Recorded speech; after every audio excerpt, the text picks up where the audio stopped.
Good morning friends and welcome to the pre-market view.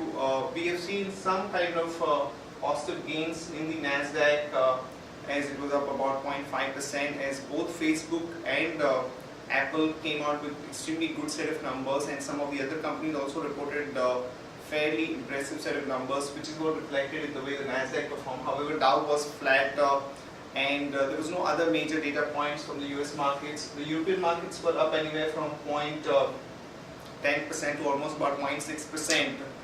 No other major data points, but there are indications of further aggravation in the Ukraine situation in the past about 3 to 4 days. So that could have some sentimental impact on the crude and the currency markets, which remains to be seen how they behave in the next couple of days' time. And Asia, when we look at it, Nikkei is showing a lot of improvement. It's up about 0.60%. As the yen has actually come down to about 102, 103 levels, but the rest of the Asian markets are not showing any kind of a positive traction, as Hang Seng is down about 0.7%, and some of the other markets like Korea are also showing a bit of weakness.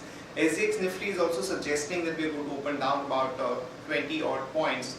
In terms of flows, friends, FIs were net buyers in the cash market to the tune of about 731 crore. The domestic institutions were sellers to the tune of about 530 odd crore. And in the index futures, we have seen FIs buying to the tune of almost about 1700 odd crore. For the whole month, the series April was pretty good. The Sensex was up almost about 3%, and we've seen a good traction across the larger or the broader market, and some individual stocks were up about 15 to 25, 30%. Overall bias for the market continues to be positive. You might see a bit of a volatility, but overall we think that given the strong chances of the NDA-led government coming into power, the trend of the market is clearly positive. And on that note, let me invite Sadhana to take us through important F&O cues and ideas that we can have from the F&O side. Good morning friends, let's have a view on derivatives. From start of April series, we have seen that good amount of activity was observed in Nifty, backed by good amount of long build-up was observed in the entire series. And on the expiry day, we have seen that Nifty finally snapped the session with a gain of 0.33% and closed at 6899 levels. If we see that Nifty future started with 1.50 crore shares in open interest, which is quite less compared to last month. Last month started the series with 1.70. And PCR also started with 0.80 in this month. Last month started with 0.83. India Mix, if we talk about, it is increased from 18% to 33% in the entire series, but on the expiry day it was down by approximately 7%. If we talk about rollover activity, Nifty rollover activity is quite good. It is 58% compared to last month of 56%, and market-wide rollover activity is quite less. It is at 78% versus 79%. On the options front, if we talk about 7,000, call option stands with highest number of shares in open interest, followed by 6,900, then 6,800. And if we talk about put option, 6,000, as of now, interestingly, 6,000 stands with highest number of shares in open interest, followed by 6,500 and 6,800.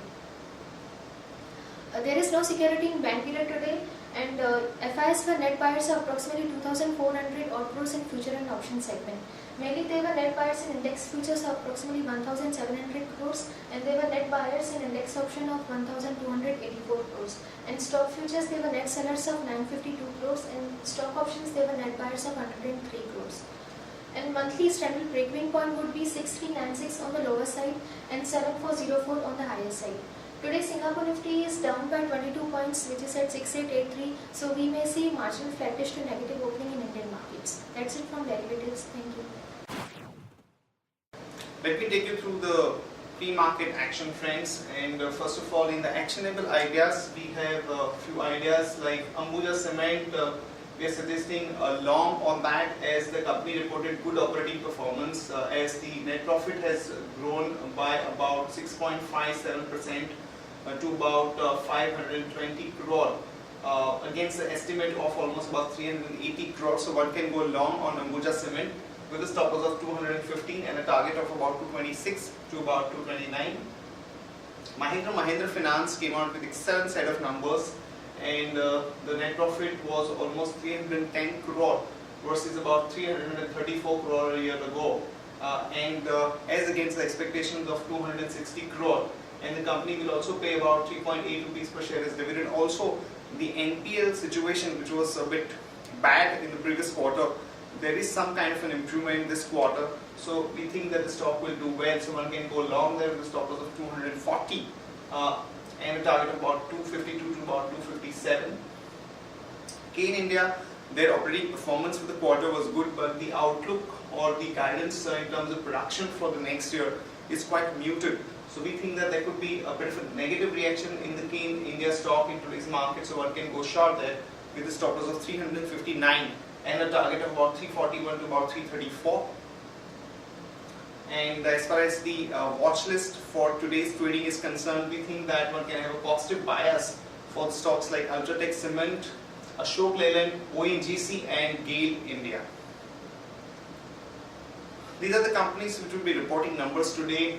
Axis Bank, fourth quarter profit is likely to be of 1670 crore. Exide, we are looking at a net profit of 112 crore. ICICI Bank about 2540 crore. IDFC about 492 crore. Maruti Suzuki 911 crore. Siemens India 78.2 crore. And United Phosphorus about 32.9 crore. Coming to the results update, Ultratech Cement came out with a good set of numbers, both on the volume front as well as overall top line front. Ultratech posted a net sales of about 5960 crore, which was up 9% on the back of a higher volume of about 9%, and the net profit also for the quarter stood at about 838 crore. Which includes a reversal of the provision for tax for earlier years. So overall, we think that Ultratech should do well in today's market. Otherwise, Capital is coming out with the buyback and up to rupees 34.60, and they have set aside about 135 crore for the buyback.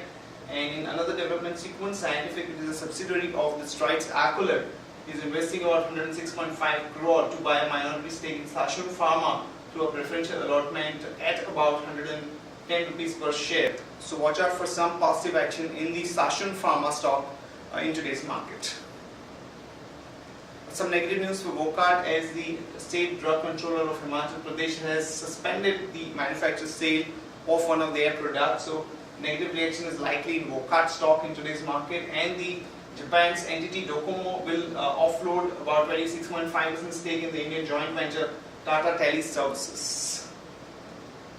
And Ranbaxy, some positive news finally, as after a long spell of regulatory struggle, it will be able to launch the drug called Dyvon in the US market, which is going to be a big positive trigger for Ranbaxy. That's it from all of us, friends. Have a great weekend ahead and see you on Monday morning.